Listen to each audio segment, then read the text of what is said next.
بسم اللہ الرحمن الرحیم۔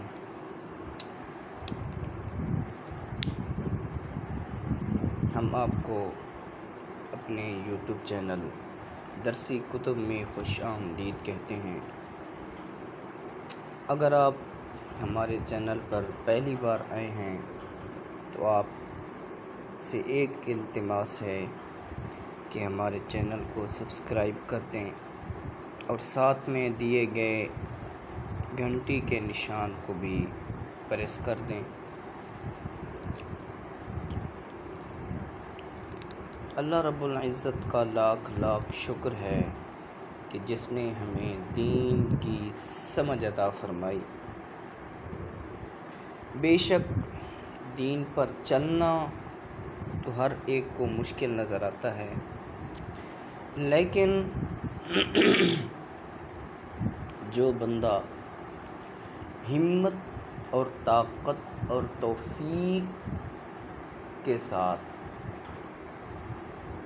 دین پہ چلے، اس کے لیے دین پر چلنا کچھ دشوار کچھ مشکل نہیں۔ ہم بلا تمہید اپنے مقصد کی طرف آتے ہیں۔ جیسا کہ ہمارے ویور حضرات اور احباب جانتے ہیں کہ ہمارے چینل کا نام ہی درسی کتب ہے،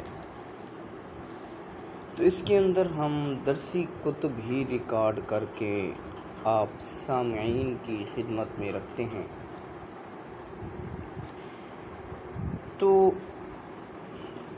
کچھ عرصہ سے ہم نے نور الازا کو شروع کیا ہوا ہے، بس کچھ مصروفیات کی وجہ سے ذرا لیٹ ہو جاتی ہے ویڈیو، تو انشاءاللہ اب ہم نور الازا کے ساتھ ایک اور کتاب کا بھی آغاز کرنے جا رہے ہیں۔ انشاءاللہ جلد ہی ہم جو دو تین بندے ہیں اپنی کمیٹی کے، ہم سوچ کے کون سی کتاب شروع کرنی چاہیے آگے، ہم وہ کتاب سلیکٹ کر کے پھر ہم وہ کتاب اس کے اسباق بھی ہم آپ کے سامنے رکھیں گے۔ اگر آپ حضرات کوئی مفید مشورہ دینا چاہیں اس حوالے سے تو انشاءاللہ ہم آپ کے بھی مشورے کو مانیں گے، آپ کے بھی مشورے پر عمل کریں گے، آپ کے بھی مشورے کو ہم اپنی میٹنگ میں لے کر جائیں گے، کیونکہ ہم آپ کے لیے ریکارڈ کرتے ہیں، ہم آپ کے لیے ہی محنت کرتے ہیں۔ چلو خیر، انشاءاللہ آپ ہمیں مشورہ دیجیے گا۔ ہم بلا تمہید اب آتے ہیں اپنے مقصد کی طرف۔ پیچھے ہم نے پڑھا تھا استنجا کا طریقہ، اس سے پہلے استنجا کا بیان، پھر کنویں کے مسائل، اسی طرح جھوٹا پانی، اس کی اقسام اور کپڑوں کے بارے میں ہم نے پڑھا تھا۔ استنجا کا طریقہ بھی آپ سب نے سماعت فرمایا۔ تو آج ہم پڑھنے والے ہیں آداب استنجا، کیونکہ ہر چیز کے آداب ہوتے ہیں، اس لیے استنجا کے بھی آداب ہیں۔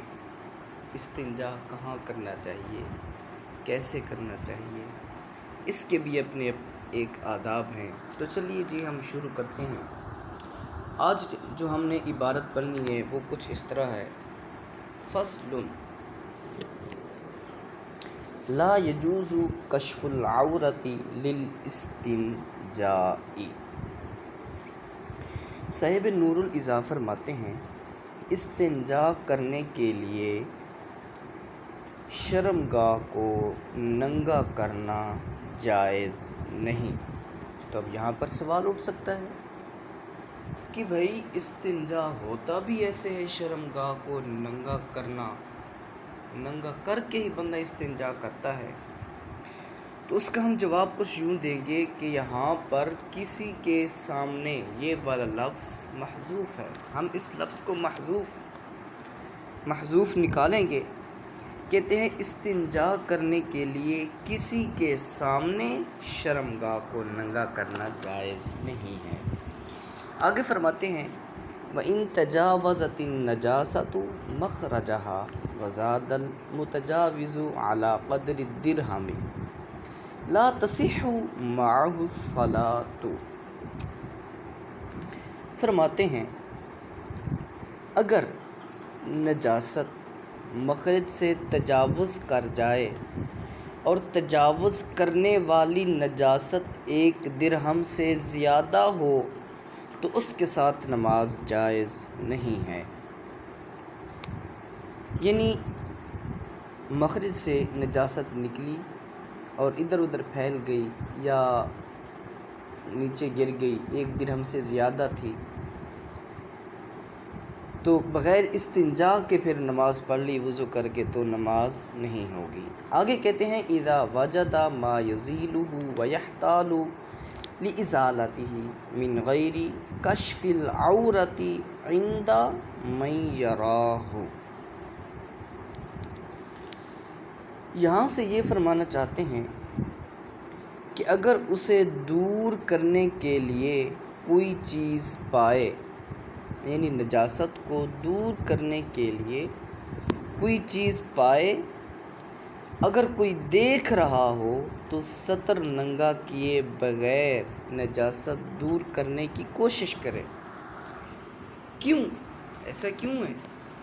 کیونکہ کسی کے سامنے ننگا ہونا حرام ہے اور نجاست مخرج سے تجاوز نہ کرنے کی صورت میں استنجا واجب نہیں، لہذا ایسی صورت میں بغیر استنجا کے وضو کر لیا جائے۔ لیکن جب نجاست مخرج سے 1 درہم کا اندازہ یا اس سے زیادہ بڑھ جائے اور نجاست کو دور کرنے کے لیے کوئی چیز بھی میسر ہو، اس کے باوجود وہ استنجا نہ کرے، بغیر استنجا کے نماز پڑھی تو نماز پڑھنا جائز نہیں۔ اگرچہ پردہ کی جگہ بھی نہ ملے پھر بھی اس کو دور کرنا ضروری ہے، کوئی حیلہ بنانا چاہیے، اور دیکھنے والا آدمی وہ ہے جس سے ستر کو چھپانا ضروری ہے، تو کہ ایسا طریقہ اختیار کیا جائے کہ استنجا بھی ہو جائے اور کسی کے سامنے ننگا بھی نہ ہو۔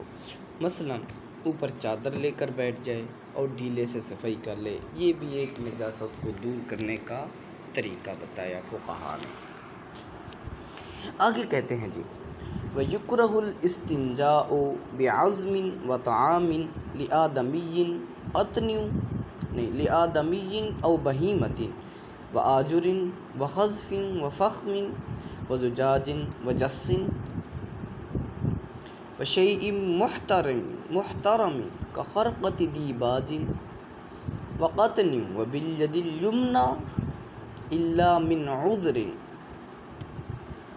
یہاں سے یہ کہنا چاہتے ہیں ہڈی، انسانی یا حیوانی خوراک، اینٹ، ٹھیکری، کوئلہ، شیشہ، چونا اور قابل احترام چیز جیسے ریشمی کپڑا ہو گیا، روئی کا ٹکڑا ہو گیا، اور عذر کے بغیر دائیں ہاتھ کے ساتھ استنجا کرنا یہ بھی مکروہ ہے۔ اگر کوئی عذر ہو تو پھر دائیں ہاتھ کے ساتھ استنجا کر سکتے ہیں۔ ہڈی کے ساتھ استنجا کرنا کیوں منع ہے؟ حالانکہ اس سے نجاست تو دور ہو جاتی ہے۔